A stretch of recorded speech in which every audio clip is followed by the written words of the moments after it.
The second part of the Agents of Sabotage update, Oscar Guzman Flies Again, released about a week ago, depending on how long it takes for me to edit. And there are quite a lot of mixed opinions floating around. So let's finally try to answer the question of, is the Oscar Guzman Flies Again update good? To answer this question, we're going to go over each of the features that have been added and label them as either good or bad. Because this is one of the first updates which I don't really see as good or bad, I'm kind of interested to see what you guys say in the comments below. The first main feature we had was GTA 5 Enhanced on PC. So this gave PC players like me access to HSW upgrades. We got new vehicles like the Coil Cyclone 2 and the Weaponized Ignis. Another thing is that we got access to lots of graphical updates like ray tracing and upscaling technology like DLSS and AMD FSR. We also have animals in the wild, which means we could do the photography challenge, which pays quite well. And we also have to worry about cougars being in missions, even though the odds are millions to 1. But with the GTA Enhanced coming to PC, there have been lots of issues that have come around. The main one is that there are now 2 versions of the game, meaning I had to wait for 100 GB to be downloaded before playing. Also now there's like 250 GB of space being taken up on my PC, which honestly, I don't see why they couldn't just make this an update instead of a whole new version of the game, but what do I know? I've never made a game in my life before. The next issue came with migrating save files.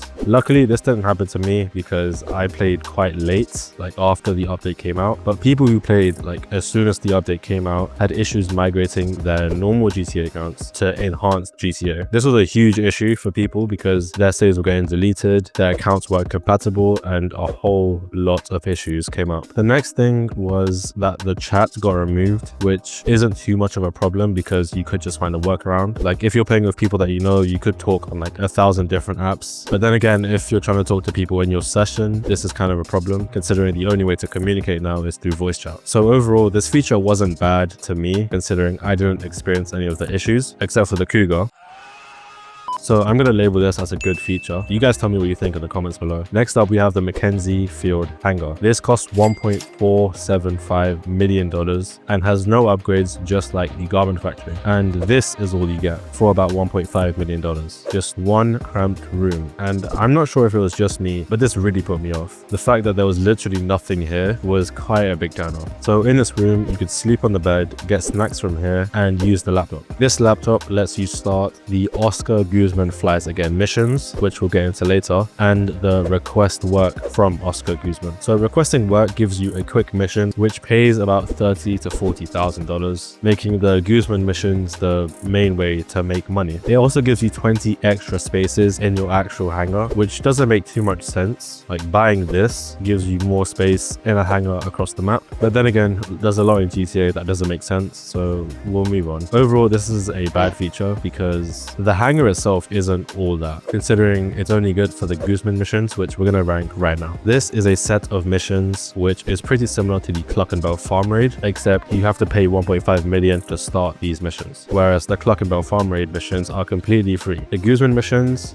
have 5 setups and 1 finale at the end, and honestly, the missions aren't the best. Like I would say they're pretty average, so they're not bad, but they're not great either. And I kind of feel like these missions don't have a lot of replayability, so it's not that like enjoyable to play them over and over again. Now this could be because I haven't like memorized each of the missions. Maybe it's because I had a bad experience with the intel setup, spending like 10 hours underwater just for me to get attacked by a shark. But at the end of the day, this is my personal opinion, and I'm gonna label these missions as a bad feature because I didn't really have fun playing them. Maybe it's just me, but with that, we're gonna move on to the final feature, the new stuff that got added. So there are 3 aircrafts, 1 land vehicle, and 1 gun. Those are like the main notable things that got added. The main vehicle is the Titan 250D based off the AC-130, which comes in at a price of $4,870,000, which you could buy at Warstock. It also has a trade price of $3,652,500 after completing the Titan job. So for a plane that's this big, it is surprisingly fast when compared to other planes of its size. But honestly, because it is this big, it's just one huge target. Even with the countermeasures and the armor armor, if you get attacked by any fighter jet, you're basically helpless. Unless you have people manning the cannons, or unless you're manning the cannons as the pilot, which means you wouldn't be able to move around and try to dodge the fighter jet's attacks. So I'm not too sure about this one. Next up, we have the DH7 Iron Mule, which comes in at a price of $2,345,000 at Warstock Cash and Carry. This also has a trade price of $1,758,750, which is one heck of a specific price, and it gets unlocked after completing the Iron Mule setup in the Oscar Guzman missions. So the Iron Mule is probably the best thing to come out of this update because it's a complete replacement of the cargo bomb. By that I mean it's so much faster, it can carry a lot more, and has a much longer hook, and is so much bigger than the cargo bomb, which could be a bad thing because it's harder to land, but it looks a lot cooler now that it's huge. So the Iron Mule can carry the Rhino tank with complete ease, which is really impressive because the Rhino tank is the heaviest vehicle in the entire game. So the fact that it could fly around, without slowing down in any way is incredibly impressive. The copeeeee D5 comes in at a price of $1,730,000 from Legendary Motorsport. There's nothing too notable with this except it's a pretty nice sports car. I think it looks pretty good. The final vehicle is the Duster 300H, coming in at a price of $1,020,000 from Elitist Travel. This also has a trade price of $765,000, which is unlocked after delivering weapons for Oscar Guzman. This plane is pretty average, but for $1 million, I would say it is pretty decent because the guns are pretty nice to use. Besides that, there isn't anything too notable. So we're going to move on to the final thing, which is the L Strickler rifle. The only way I can describe this is a complete waste of $695,000, considering it's basically just a military rifle with very minimal improvements, and it's golden. That's all it is. And considering the military rifle is about $400,000, it doesn't make too much sense to buy the L Strickler rifle. Overall, I'm labeling this feature as good because of the Iron Mule and the copeeeee D5. That means that the score is 2-2 overall. So